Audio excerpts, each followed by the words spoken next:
A book Unhaul. So as it is the new year and it's all about new starts and fresh starts and all that jazz, so I decided to have a rummage through my bookshelves while I was putting these new ones up and sorting all of the new ones and reorganising, and just get rid of any books that I was either no longer interested in, books I don't think I'm ever going to get to, books I didn't like, and books that I just looked at and think, I'm never going to read this again, I'm not bothered anymore. It's better off if it goes to someone who is actually going to read it, appreciate it, and get a lot more out of it than I've been getting out of it these last how many days, months, years, whatever, that they've just been sat there on my shelf. Now, prior to last year, I was really bad at doing this. I didn't ever get rid of books at all, but I've done it a fair few times now when I've reorganised my shelves, and it feels really good. So I usually either give them to my friends, so I'll just send out like a big group message and say, these are going, if anyone wants them, you can have them, and then those that don't get taken by anyone, I just will donate to charity or to bookshops that have second-hand books, or just go to somewhere where they're gonna be appreciated and it's doing a good cause and it's giving them to someone that might not necessarily be able to get hold of them otherwise. So firstly we have Optimists Die First by Susan Nielsen,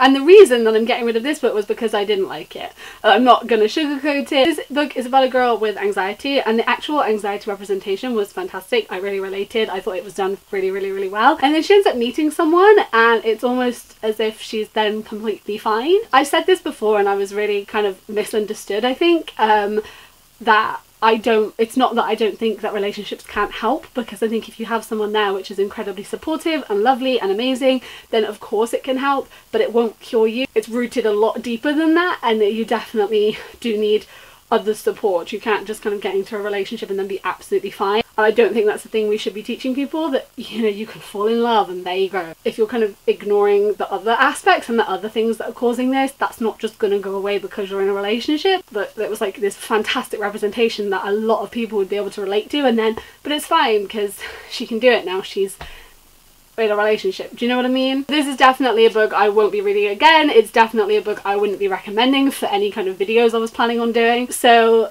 I'm gonna donate it. Maybe someone will like it, maybe someone will find it and like it, but I'm gonna donate it because there's no point in just being sat on my bookshelves when it's definitely not a book I'm interested in. And then next we have Replica by Lauren Oliver. Literally the only reason I'm getting rid of this is because I have 2 copies. This is the paperback version which I got sent. I had a hardback edition which I've lent out to a friend, so I don't need 2 of them, she says, with her 13 copies of Philosopher's Stone. But no, that's for collector's reasons. This isn't a book that I'm necessarily interested in collecting. I'm not bothered about having 2 copies of it. It's quite a hefty book, so it takes up a lot of space having 2 copies of it when I only really need the one. So I'd rather it go to someone who wants it and is gonna get something out of it and read it and enjoy it, because it's a really good book. Then we have Say Her Name by Juno Dawson, and this is one that I got in 2014 and I enjoyed it. It's a horror novel and it's kind of like a take on the whole Bloody Mary legend, and I really enjoyed it when I read it at the time, but I haven't reread it since, and it's kind of just been there on my horror section of my shelf. So yeah, this is one that I've kind of, a couple of times I've gone to get rid of it and then I've hesitated, but this time I was just thinking I'm not interested in rereading it. I read it once and that was okay. It wasn't kind of like a massive iconic horror book that I would reread. I just think it would be better to go to someone that has never read it before and can experience it for the first time. It's not that I didn't like it, I did, it's just not one I think I would read again, and I'd rather it go to someone that is going to read it. The next one is the exact same. I enjoyed it, but I just don't think it's going to be one that I reread, and that is Rebel of the Sands by Elwyn Hamilton. Loads of people absolutely love this book, and I did enjoy it, but it wasn't one of my top favourite ones. And it's about a girl called Imani, and she lives in this kind of very closed off dead-end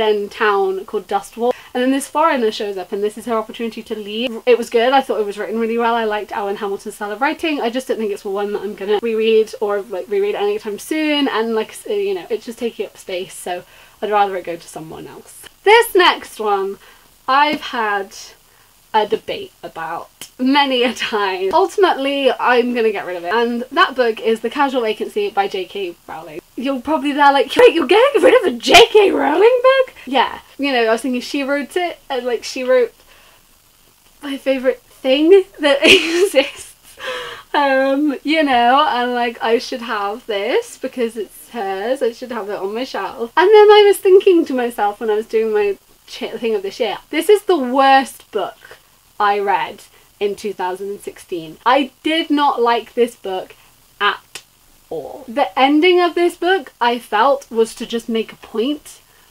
and it was a point that didn't need to be made.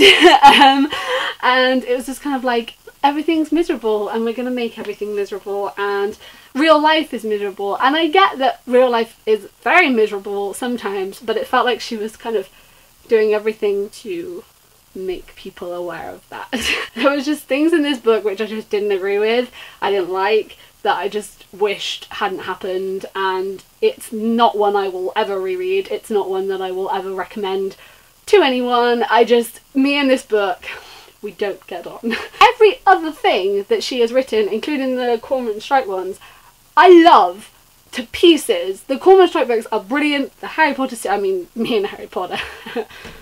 What would I be without it? But this particular story, I'm not a fan of, and it's not small, so it takes up space where another book that I do really love could be. And I do feel a bit bad about it. I did feel a bit weird about it, but ultimately I don't like it, so what's the point of keeping it? I'd rather it go to someone that's actually going to appreciate it. Then we have Am I Normal Yet by Holly Bourne, and this is the World Book Night 2016 version. I now actually have the actual version of the book, so that's just the reason why I'm getting rid of it. I love Holly Bourne. I think her books are fantastic. They are books that I will reread and books that I think are brilliant, so I will definitely reread this one. But again, it's just one that I have two of, and I'd rather give one to someone else who doesn't have it and can read it, instead of just them being just sat on my shelves. Now this next one, Please Don't Hate Me.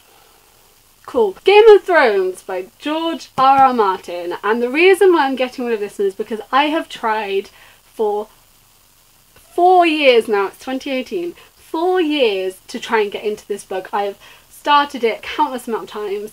I have tried to get into it. I don't think I've ever passed 5 chapters. Really, this series intimidates me anyway. It was in my video of series that intimidate me. But I managed to get through quite a lot of those series, but I think this is just one that I'm just going to have to admit defeat with. Me and Game of Thrones are not meant to be. We are not compatible, so I'm gonna give it to someone that will actually read it and appreciate it and maybe find their next favourite series. Then we have Once Upon a Time, Red's Untold Tale by Wendy Tolliver, and this is a book adaptation from the TV show Once Upon a Time, focusing on Little Red Riding Hood. I love the show Once Upon a Time. I think it's brilliant, but I've now caught up with it, and I don't know if I'm going to continue with it because everyone's kind of leaving, and I'm not a massive fan of kind of the direction it's going in. So this is one I've read, but I don't think I'm going to read again, and it's not something that I feel as though I'll engage with and kind of will be as interested in as I used to be. So I'd rather it go on to someone that is interested in it and is going to read it and is going to love it the way I did when I first read it. Then I have The Diabolic by S.J.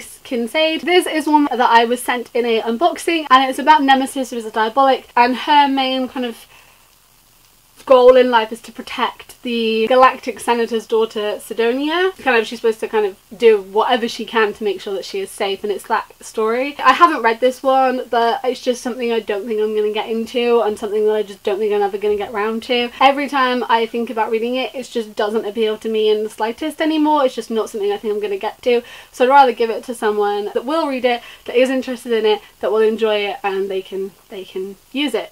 So instead of it just sort of collecting dust as it has been for over a year now on my shelf. You know, if I decide at some point I do want to read it, I can always borrow it from the library or something, but it's just taking up space and I'm not doing anything with it. And finally we have Starting Over by Toni Parsons. This is one that my cousin actually gave to me. It used to be hers and then she passed it on to me. She does that with a lot of books. And this is about a guy called George Bailey who is 47 and he had a heart attack, but in order to be saved was given the heart of a 19-year-old, but when he's given that heart, kind of everything changes.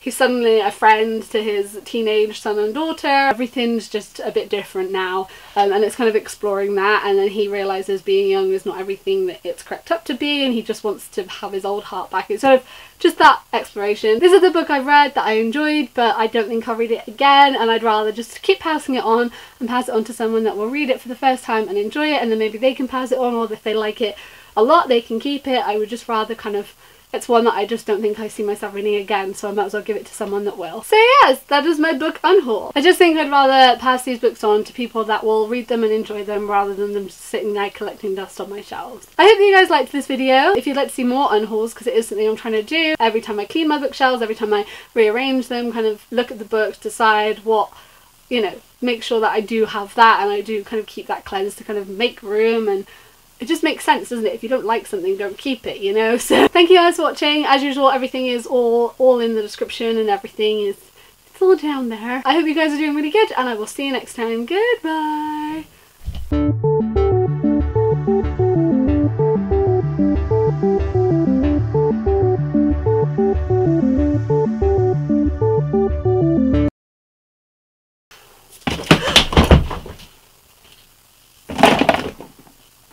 I'm just gonna stop this now. I just bowled over the party. Sorry, Jonathan. Sorry, Lucas. Sorry, Joyce. Sorry, Mike. Sorry, Will. Sorry, Mike. Sorry, Dustin. Sorry, Remus, I'm serious. I let you all down. Goodbye.